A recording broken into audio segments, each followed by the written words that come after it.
नमस्कार सांगमणे जय जगन्नाथ केमिति अछंती आपण माने आशा करछि कि आपण माने बहुत ही भल थिबे। सांगमणे मु आज आपण मानक पाखको नै आछि सुंदर किछि अनुचिंता असंत सुनिबा। स्वार्थ रे पागल ए सारा दुनिया जगी रखी पाद थुआ। स्वार्थ सरी गले तंटी काटी देबे मुखा बिंधा सब मुह।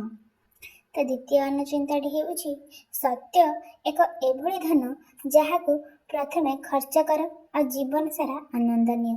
आ मिथ्या एक एपरी धन जहाकू क्षणिक सुख पाओ आ जीवन सारा ऋण सुझुता। तो 3 नंबर अनुचिंताटी हेउछि प्रत्येक मनुष्य निज भितर भरी रहितबा कुव्यवहार को त्याग करी सदा सर्वदा निज भितर लुचि रहितबा उत्तम व्यवहार सदुपयोग करबा उचित। आ ताहा ही आपणक समस्तक हृदय सबुदिन जीवित करी रखिथाए।